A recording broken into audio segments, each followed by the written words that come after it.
Hoy hablaremos sobre hemostasia. El término hemostasia significa la prevención de la pérdida de sangre. Cuando siempre se corta o se rompe un vaso, se llega a la hemostasia por varios mecanismos. Primero tenemos el espasmo vascular, segundo la formación de un tapón de plaquetas, tercero la formación de un coágulo sanguíneo como resultado de la coagulación sanguínea y cuarto la proliferación final de tejidos fibrosos en el coágulo sanguíneo para cerrar el agujero en el vaso de manera permanente. El espasmo vascular se da luego de que se haya cortado o roto un vaso sanguíneo. El estímulo del traumatismo de la pared del vaso hace que el músculo liso de la pared se contraiga. Esto reduce instantáneamente el flujo de sangre del vaso roto y por ende se dan se da una contracción. Como resultado, aparece el espasmo miógeno local, que se refiere a la contracción involuntaria y sostenida de un músculo o de varios músculos específicos. Tenemos también los factores autacoides locales que son procedentes de los tejidos traumatizados y de las plaquetas sanguíneas. Y por último tenemos los reflejos nerviosos, que los reflejos nerviosos se inician a partir de los impulsos nerviosos de dolor u otros impulsos sensoriales que se originan en los vasos con traumatismo o en tejidos cercanos. En la formación del tapón plaquetario, esto ocurre después de una lesión vascular para detener el sangrado. Pero para poder entrar en contexto con lo que es este mecanismo o esta formación, hay que tener en cuenta las características principales que tienen las plaquetas. Las plaquetas también son llamadas trombocitos y son discos diminutos de 1 a 4 nanómetros de diámetro. Se forman en la médula ósea a partir de los megacariocitos, que son las células hematopoyéticas extremadamente grandes que se encuentran en la médula ósea. Eh, Su concentración normal es de entre 150.000 y 300.000 nanolitros. Su semivida es de 8 a 12 días y son eliminadas en el vaso.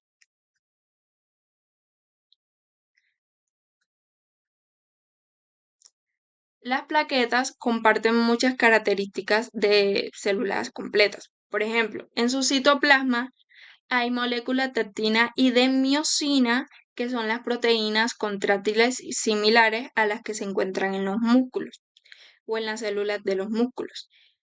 También hay una proteína contráctil adicional que es la trombotenina, que se encarga de contraer a las plaquetas. También tenemos los restos de retículo endoplasmático y de aparato de Golgi, que son las encargadas de sintetizar varias enzimas y especialmente en almacenar cantidades grandes de iones de calcio.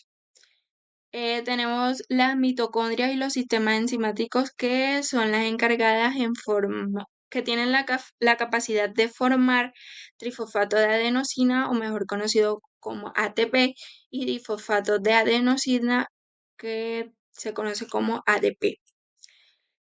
También tiene unos sistemas enzimáticos que son los encargados de sintetizar prostaglandinas. Estas son hormonas locales que causan muchas reacciones vasculares y en otros tejidos locales.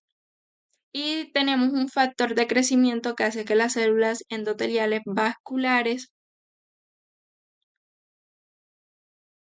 eh, puedan provocar el crecimiento celular, que finalmente ayudará a reparar las paredes vasculares dañadas. En la superficie de la membrana celular de las plaquetas encontramos una capa de glucoproteínas, que son las que evitan su adherencia al endotelio normal y provoca, sin embargo, la adherencia a las zonas dañadas de la pared vascular. Además, también se encuentran cantidades grandes de fosfolípidos que activan múltiples fases en el proceso de la coagulación sanguínea.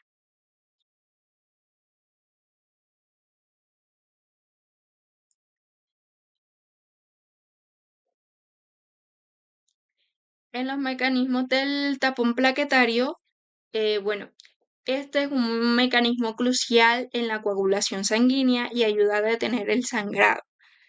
Em, Algunos de los mecanismos involucrados es la lección del vaso, que es cuando un vaso sanguíneo se lecciona o su pared se rompe. El segundo mecanismo que es involucrado es la posición de colágeno. Cuando hay una ruptura del vaso, se pone el colágeno y otras proteínas que normalmente están escondidas dentro de la pared del vaso. Luego procede la adhesión de plaquetas, que las plaquetas, como ya lo sabemos, son fragmentos celulares circulantes en la sangre y son las que detectan al colágeno expuesto. Por ende, se adhieren a él y esto facilita mediante proteínas como el factor de von Willebrand. Luego pasamos a la activación de las plaquetas, que cuando se adhieren al colágeno, las plaquetas se activan y cambian de forma, liberando así sustancias químicas almacenadas en sus gránulos. Estas sustancias incluyen el ADP, el trombosano A2 y otros factores que activan y atraen a más plaquetas al sitio de la lección. También tenemos la agregación de plaquetas, que aquí es cuando las plaquetas activadas se unen entre sí formando el supuesto tapón en el sitio de la lección. Esta unión se facilita a través de las proteínas como el fibrinógeno, que actúa como un pegamento entre las plaquetas. Y se puede observar más o menos cómo se van pegando, formando así el tapón plaquetario como se observa en la imagen. Por último, se hace la formación del tapón, que es la acumulación de las plaquetas, y esta acumulación son las que ayudan a detener el sangrado. Este tapón es temporal y más adelante será reforzado posteriormente por una malla de fibrina durante la coagulación sanguínea.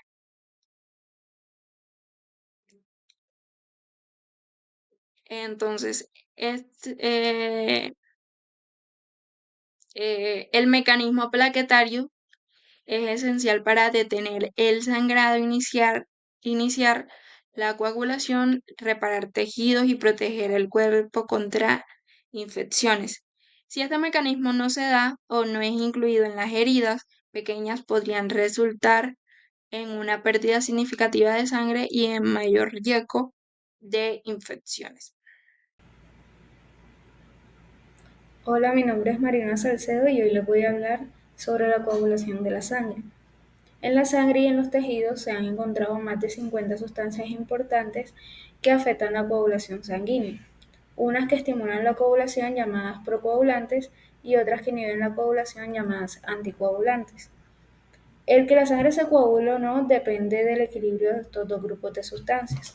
En el torrente sanguíneo predominan generalmente los anticoagulantes, por lo que la sangre no se coagula mientras que está circulando por los vasos sanguíneos.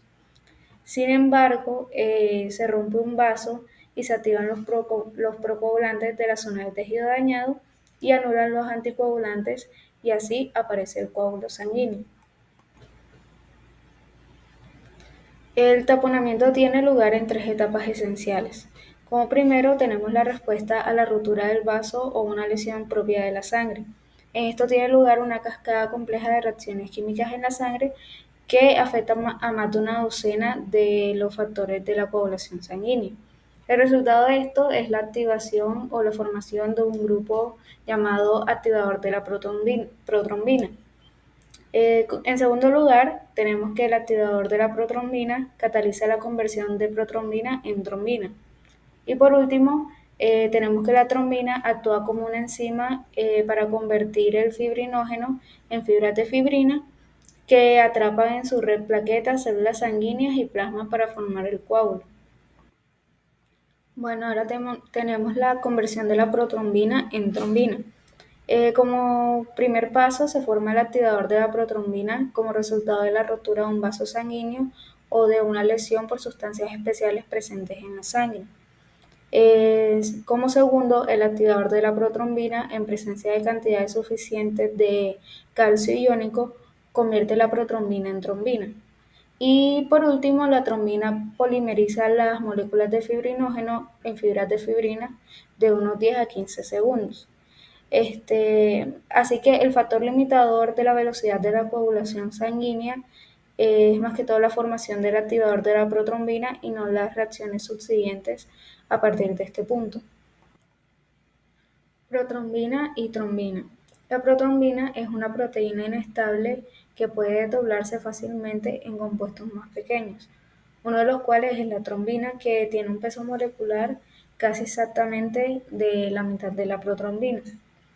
La protrombina se forma continuamente en el hígado y el cuerpo la usa constantemente para la coagulación sanguínea. Si el hígado no produce protrombina, su concentración en el plasma disminuye demasiado en uno o varios días para mantener una coagulación normal en la sangre. El hígado necesita de la vitamina K para la activación normal de la protrombina, así como para la formación de otros factores de la coagulación. Por tanto, si la existencia de una hepatopatía o falta de vitamina K que impide la formación normal de la protrombina, puede reducir su concentración hasta un nivel tan bajo que provoca una tendencia al sangrado. Conversión del fibrinógeno en fibrina. El fibrinógeno formado en el hígado es esencial para la formación del coágulo. El fibrinógeno se forma en el hígado y una enfermedad del hígado puede disminuir la concentración del fibrinógeno circulante, así como también disminuye la concentración de la protrombina. Debido a su gran tamaño molecular, el fibrinógeno no se filtra desde los vasos sanguíneos a los líquidos intersticiales, pero cuando la permeabilidad de los vasos sanguíneos aumenta patológicamente, el fibrinógeno se filtra a los líquidos tisulares en cantidades suficientes para permitir la coagulación de estos líquidos. Y de la misma forma pueden coagular el plasma y la sangre completa. La acción de la protrombina sobre el fibrinógeno para formar la fibrina. La trombina es una enzima proteica con pocas capacidades proteolíticas.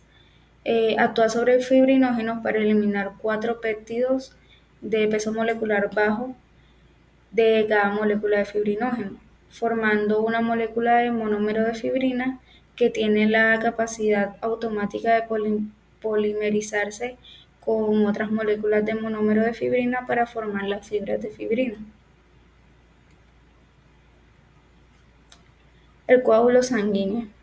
El coágulo se compone de una red de fibras de fibrina que van en todas direcciones atrapando células sanguíneas, plaquetas y plasma. Las fibras de fibrina se adhieren además a la superficie dañada de los vasos sanguíneos, por tanto el coágulo sanguíneo se hace adherente a cualquier brecha vascular y de ese modo impide pérdidas de sangre mayores. Retracción del coágulo y expresión de suero.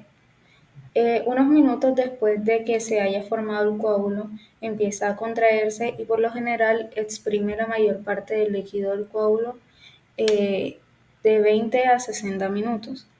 El líquido exprimido se llama suero porque se han eliminado todos los fibrinógenos y la mayoría de los demás factores de la coagulación. De esta manera se diferencia el suero del plasma. El suero no puede coagular porque le faltan estos factores. Las plaquetas contribuyen directamente a la contracción del coágulo activando las moléculas de miosina, actina y trombostenina de las plaquetas. A medida que se retrae el coágulo, los bordes de los vasos sanguíneos rotos se juntan, lo que contribuye aún más a la hemostasia. Inicio de la coagulación. Como ya se explicó el mecanismo de la coagulación, ahora hablaremos sobre los mecanismos que le dan inicio a dicho proceso. Estos mecanismos entran en juego mediante tres factores. El primero, un traumatismo en la pared vascular y los tejidos adyacentes. Eh, Otro sería el traumatismo de la sangre.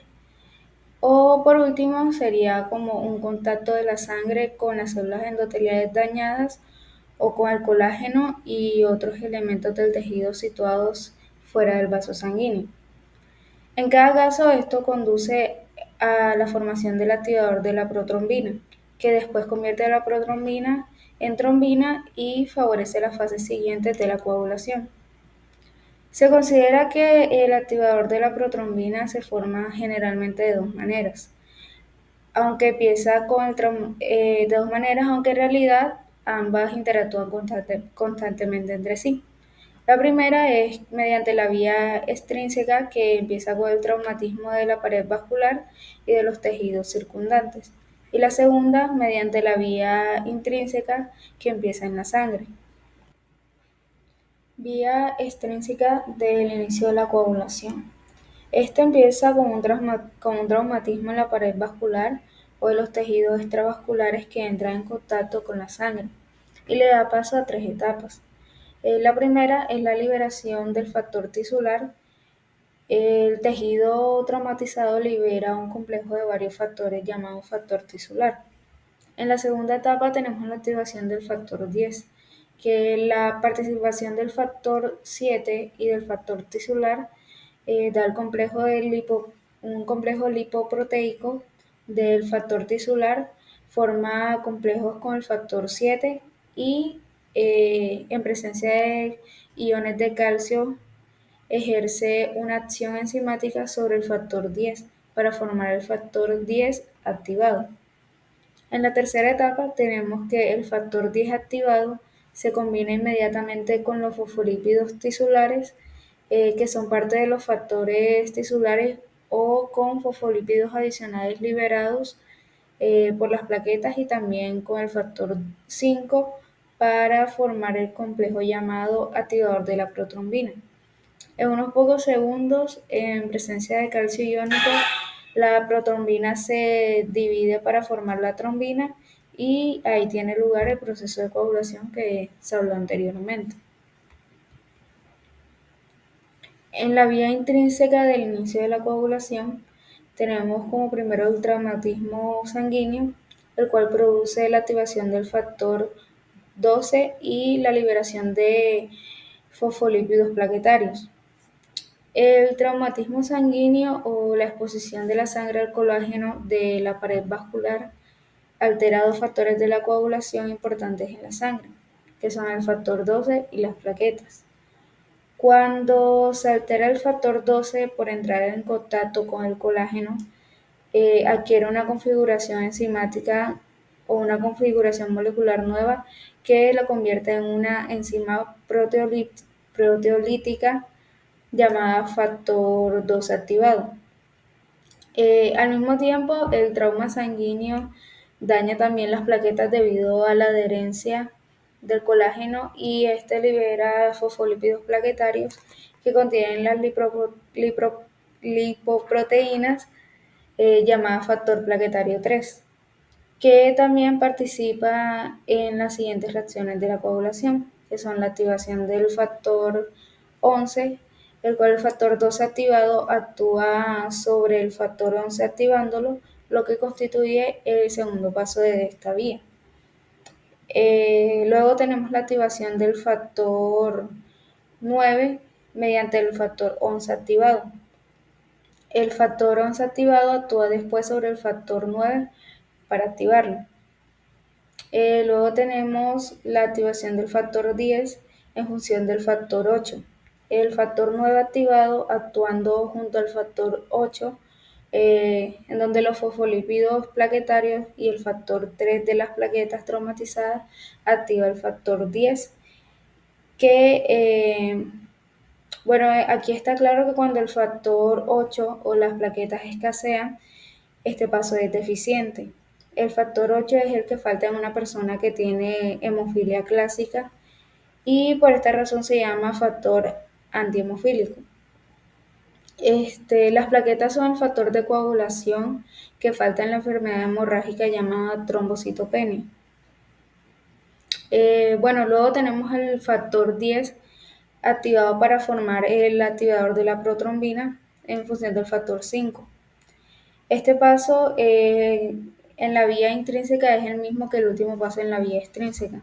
Es decir, que el factor 10 activado se combina con el factor 5 y las plaquetas o los fosfolípidos del tejido para formar el complejo llamado activador de la protrombina. El activador de la protrombina inicia a su vez en algunos segundos la división de la protrombina para formar la trombina y así de esta forma se da la coagulación sanguínea. Función de los iones calcio en las vías intrínseca y extrínseca. Excepto en los dos primeros pasos de la vía intrínseca, se necesitan los iones calcio para la promoción o aceleración de todas las reacciones de la coagulación sanguínea. Por tanto, si no hay iones calcio, no se produce la coagulación sanguínea por ninguna de las dos vías. Interacción entre las vías extrínseca e intrínseca, resumen del inicio de la coagulación sanguínea. Después de la rotura de los vasos sanguíneos, la coagulación se produce a través de dos vías de manera simultánea. El factor tisular inicia la vía extrínseca, mientras que el contacto del factor 12 y de las plaquetas con el colágeno de la pared vascular inicia la vía intrínseca. Tenemos que la vía extrínseca puede ser de naturaleza explosiva. En un traumatismo tisular grave, la coagulación puede tener lugar en un mínimo de 15 segundos, mientras que la vía intrínseca es mucho más lenta en su proceder y necesita generalmente de 1 a 6 minutos para llevar a cabo la coagulación. Los anticoagulantes intravasculares previenen la coagulación sanguínea en el sistema vascular normal. Entre los factores de la superficie endotelial tenemos que, como primero, la lisura de la superficie celular endotelial que evita la activación por contacto del sistema de coagulación intrínseco. Como segundo, tenemos una capa de glucocáliz en el endotelio que repele los factores de coagulación y las plaquetas y así impide la activación de la coagulación. Y por último tenemos una proteína unida a la membrana endotelial, como es la trombomodulina, que se une a la trombina. Entre los anticoagulantes intravasculares también está la acción antitrombínica de la fibrina y la antitrombina 3. Entre los anticoagulantes más importantes de la propia sangre están aquellos que eliminan la trombina de la sangre. Los más poderosos son, 1, las fibras de fibrina que se forman durante el proceso de coagulación. Y 2, es una alfa-globulina llamada antitrombina 3 o cofactor antitrombina, heparina. Mientras se forma un coágulo, aproximadamente el 85 o el 90% de la trombina formada a partir de la protrombina es absorbida por las fibras de fibrina a medida que aparecen. Esta absorción ayuda a evitar la diseminación de la protrombina en el resto de la sangre y por tanto la extensión excesiva del coágulo. En la heparina tenemos que esta molécula de heparina es un polisacárido conjugado con carga muy negativa. Por sí misma tiene pocas o ninguna propiedades anticoagulantes, pero cuando se combina con la antitrombina 3, La eficacia de la antitrombina 3 para eliminar la trombina aumenta de 100 veces a 1000 veces y así actúa como un anticoagulante. Por tanto, en presencia de un exceso de heparina, la eliminación de trombina libre en la sangre circulante mediante la antitrombina 3 es casi instantánea. Bueno, la plásmida provoca lisis en los coágulos sanguíneos.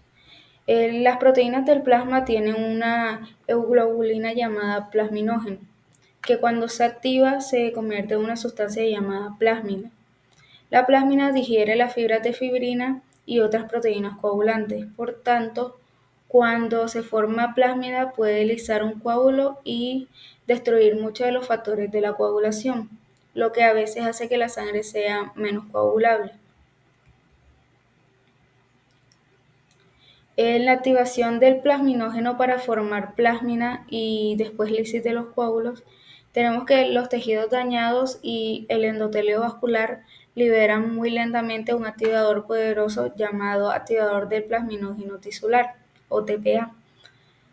Pocos días más tarde, después de que el coágulo haya detenido la hemorragia, el TPA convierte finalmente el plasminógeno en plásmina, que elimina sucesivamente el coágulo de sangre innecesario que queda.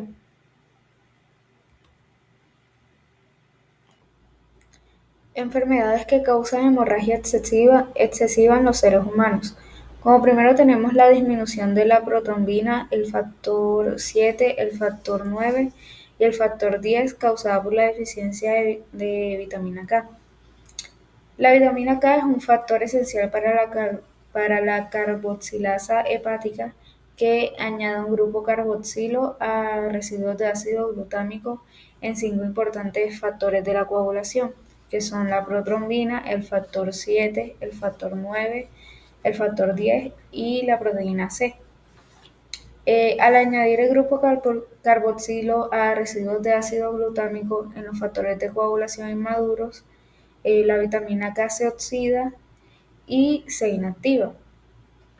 Otra enzima, el complejo epóxido reductasa vitamina K1, reduce la vitamina K eh, y la vuelve a su forma activa. Sin vitamina K activa, la insuficiencia consiguiente de estos factores de la coagulación en la sangre puede provocar tendencias hemorrágicas graves. Como segunda enfermedad tenemos la hemofilia. Esta es una enfermedad hemorrágica que ocurre casi exclusivamente en hombres. El 85% de los casos está causada por anomalías o deficiencias en el factor 8. Este tipo de hemofilia se llama hemofilia A o hemofilia clásica y aproximadamente 1 de cada 10.000 hombres en Estados Unidos tiene hemofilia clásica. En el 15% de los pacientes con hemofilia, la tendencia hemorrágica está provocada por una deficiencia del factor 9. Ambos factores se heredan mediante el cromosoma femenino. Por tanto, una mujer casi nunca tendrá hemofilia porque al final uno de los dos cromosomas X tendrá los genes apropiados. Si uno de los dos cromosomas X es deficiente, será una portadora de la hemofilia y transmitirá la enfermedad a la mitad de su descendencia masculina y el estado de portador a la mitad de su descendencia femenina. Por último tenemos la trombocitopenia, que esta enfermedad consiste en la presencia de cantidades muy bajas de plaquetas en el sistema circulatorio. Las personas con trombocitopenia tienen tendencia a sangrar como los hemofílicos, pero la hemorragia se produce generalmente por muchas vénulas pequeñas o capilares, en lugar de vasos sanguíneos grandes como la hemofilia. Como resultado de esto aparecen hemorragias puntiformes pequeñas por todos los tejidos del cuerpo y la piel de estas personas manifiesta manchas purpúricas muy pequeñas que le dan el nombre a la enfermedad de púrpura trombocitopenia. Como se señaló antes, las plaquetas son especialmente importantes para reparar las brechas diminutas en los capilares y en otros vasos pequeños. Normalmente la hemorragia no aparece hasta que el número de plaquetas se reduce a 50.000, en lugar de 150.000 a 300.000, que es el valor normal. Los valores tan bajos como 10.000 son con frecuencia mortales.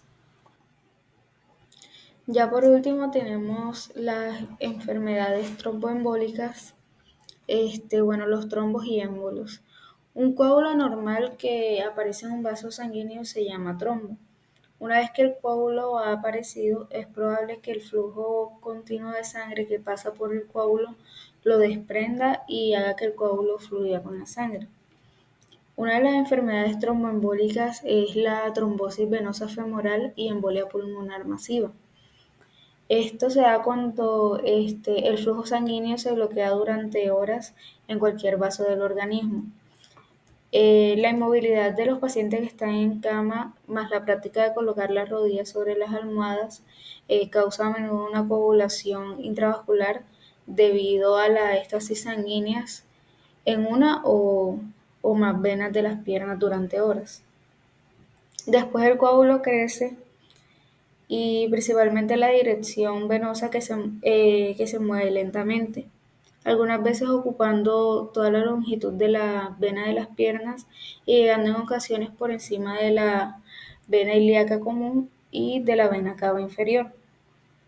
Después, aproximadamente una de cada 10 veces, gran parte del coágulo se desprende de su unión a la pared vascular y fluye libremente por la sangre venosa por el lado derecho del corazón y las arterias pulmonares, hasta causar un bloqueo masivo de las arterias pulmonares, lo que se le llama embolia pulmonar masiva. Si el coágulo es lo suficientemente grande como para ocluir ambas arterias pulmonares, al mismo tiempo se produce la muerte inmediata. Otra de estas enfermedades es la coagulación intravascular diseminada. Este trastorno se debe a menudo a la presencia de grandes cantidades de tejido traumatizado en el organismo que libera grandes cantidades de factor tisular y en la sangre. Con frecuencia los coágulos son pequeños pero numerosos y taponan una gran parte de los vasos sanguíneos periféricos pequeños. Este proceso ocurre especialmente en pacientes con septicemia generalizada, en los que las bacterias circulantes o las toxinas bacterianas activan los factores de la coagulación. Muchas gracias.